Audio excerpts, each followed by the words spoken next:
Good morning বন্ধুরা, সকাল সকাল উঠে গেছি। আজকে মুডটা একদম অফ, কারণ কালকে সারা রাত ঘুমাতে পারিনি। দেখতেই পাচ্ছ মুখটা ভেজা রয়ে রয়েছে। যাই হোক, একবার ভোরবেলায় উঠেছিলাম, ছেলে স্কুলে গেছে, ওকে রওনা করে দিয়ে আবার একটু ঘুমিয়ে পড়েছিলাম, ভালো লাগছে না। তারপরে এই যে পেট তো আর বুঝবে না, পেটের জ্বালা তো বড় জ্বালা, তাই না? তারপরে তো সব টিফিন করা হলো। এই যে রুটি, বেগুন ভাজাগুলো লাল লাল করে ভেজেছি, দেখো কটা বাজে। আর গাছের লঙ্কা একটা নিয়েছি, আর চাটা একটু খেয়ে নিই। আর মুখটা বুঝতেই পারছো ফুলিয়ে ঠুলিয়ে নিয়েছি। তবে সত্যি বলছি, একদম আজকে মুডটা ভালো নেই। কিসের জন্য? ওয়েদার এর জন্য নাকি কিসের জন্য জানি না, একদম ভালো লাগছে না। মনে হচ্ছে আলসেমি লাগছে। তোমাদের কার কার এরকম আলসেমি লাগছে একটু কমেন্টে জানাও তো।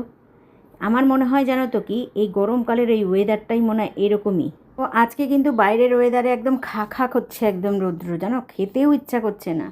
এই একটা রুটি নিয়েছি, তাও ভালো লাগছে না। মনে হচ্ছে কি জানো, যে একটু জুস টাইপের কিছু খেয়ে থাকি, পাতলা। তো আগে রুটি হয়ে গেছে, তো নাহলে আগে দই গুলে খেয়ে নিতাম। চলো তোমাদেরকে একটু বাইরের ওয়েদারটা একটু শেয়ার করি তোমাদের সাথে।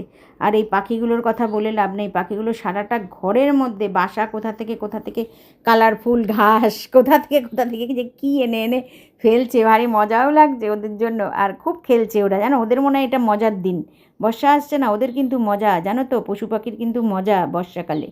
এই দেখো বাইরেটা মনে হচ্ছে যেন খরদরও হয়ে গেছে। দেখতে পাচ্ছ, কালকে এই গাছটা এনেছি, আরও অনেক গাছ আছে। আরও এই দেখো, এই গাছগুলো সব পরিষ্কার করে রাখতে হয়, যত্ন করতে হয়।